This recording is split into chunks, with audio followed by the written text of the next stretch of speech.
Halo teman-teman, salam kenal. Saya Antonius Cahyanto yang nanti mungkin akan jadi salah satu mentor Anda kalau Anda bergabung bersama-sama dengan kami. Nah, saya cuma mau nge-review sedikit saja ya. Yang jelas teman-teman sudah dijelaskan pentingnya kenapa Anda perlu memiliki penghasilan lain ya. Jadi untuk Anda yang sudah bekerja ya jangan nyaman-nyaman dengan satu sumber income gaji Anda. Ingat Anda bisa kena PHK, Anda bisa pensiun, Anda bisa sakit, bisa meninggal. Untuk yang sudah punya bisnis, Anda juga perlu pikirkan 4 risiko ini. Untuk Anda ibu rumah tangga, Anda juga perlu berpikir, yuk belajar mandiri.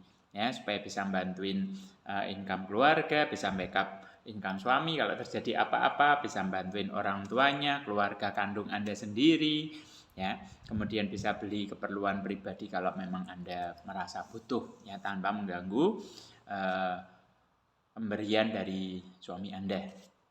Nah, untuk Anda yang masih kuliah, masih sekolah, kalau Anda bisa punya penghasilan sendiri, kan keren kan? Bisa punya uang saku sendiri, bisa bayar SPP sendiri, bisa bayar kos sendiri, biaya hidup sendiri, lulus nanti juga sudah punya penghasilan sendiri. Temennya bingung cari pekerjaan, Anda tinggal ngelanjutin bisnis yang sudah Anda rintis sejak dini. Ya, jadi intinya siapapun kita, kalau di buku-buku selalu diajarkan never depend on one single income. Jangan hanya tergantung pada satu sumber income. Apalagi sumber income-nya itu adalah active income. Itu bahayanya luar biasa. Ingat, active income itu punya musuh kan? Apa musuhnya? Ya 4 tadi. Ya. PHK, sakit berkepanjangan, usia lanjut, atau meninggal dunia. Nah, kalau ini terjadi pada diri kita, pada orang tua kita, pada suami kita, selesai income sementara biaya hidup terus jalan, cicilan tetap harus dibayar, terus bagaimana? Ya, jadi yuk pertimbangkan bisnis ini baik-baik. Nanti kalau teman-teman baca buku cash flow quadrant, saran saya cari sendiri bukunya, baca sendiri ya, pengarangnya Robert Kiyosaki, di situ jelas banget kok. Cara manusia mendapatkan penghasilan nih, lihat gambarnya. ESBI, E-nya tuh employee kalau kita jadi karyawan. Direktur, manajer, buruh, PNS. Digaji sama orang. S-nya itu self-employed, pekerja mandiri, dokter, artis, pengacara, buka toko, buka warung. Jadi bos atas diri sendiri. B-nya business owner, punya bisnis sendiri, tapi yang bersistem yang kalau teman-teman tinggal setahun tidak usah diurusi masih jalan. Emang ada bisnis yang begitu? Ada. Ya, nanti kita kasih contohnya. Yang terakhir investor, itu kelebihan duit, kerjanya tanam modal, entah dalam bentuk properti, saham, dan lain sebagainya. Nah, yang menarik bagi dua, kuadran kiri Robert bilang kuadrannya orang miskin karena kita harus bekerja untuk mencari uang.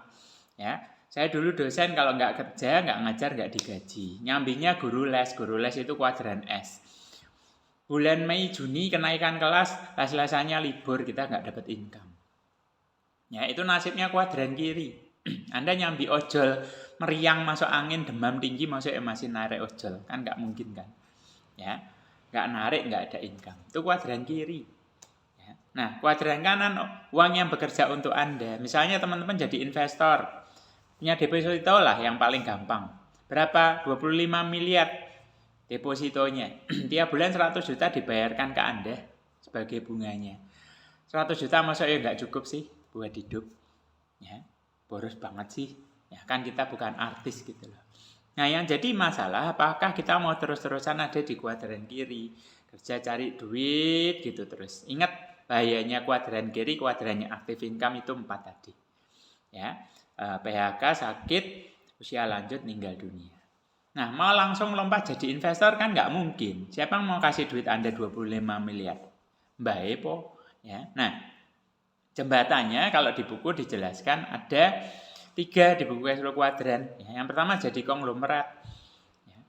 Anda perhatikan konglomerat Indonesia, mereka kemana-mana nggak tahu, luar negeri dan lain sebagainya ya, tapi bisnisnya tetap jalan. Ya, itu luar biasanya. Dia punya bisnis yang bisa running by system tanpa dia ada di situ. Yang kedua buka bisnis waralaba. Anda lihat KFC, McD, Indomart, Alfamart, Zahat, ya. Itu franchise yang terkenal. Ownernya ada di mana? Nongkrong di kasir nggak? Nggak ada, ya. Tapi duit masuk di situ. Bahkan ownernya meninggal sekalipun duit tetap masuk di situ. Itu luar biasanya waralaba. Nah, tapi untuk 2 ini kan modalnya gede banget, miliaran. Nah, dengan kondisi kita hari ini kan sulit kan. Nah, makanya si Kiyosaki ngasih alternatif yang ketiga, industri yang namanya network marketing. Nah, ini ada bukunya, judulnya Business School. Nih, lihat bukunya. Dibahas juga di buku yang berikutnya, The Business of the 21st Century, di situ juga dijelaskan. Jadi untuk Anda yang hari ini nggak punya skill bisnis, nggak punya modal besar, ya, bingung mau bisnis tapi bisnis apa, nggak punya pengalaman. Nah, Kiyosaki loh yang nyaranin, ya, jalaninlah network marketing. Ya, tapi pilih industri network marketing yang tidak hanya sekedar mengajarkan Anda jualan, tapi yang mengajarkan nilai-nilai pengembangan diri, nilai-nilai bisnis, sehingga nantinya Anda betul-betul punya organisasi bisnis yang besar, Anda punya aset yang terus menghasilkan passive income meskipun Anda sudah tidak banyak bekerja di situ.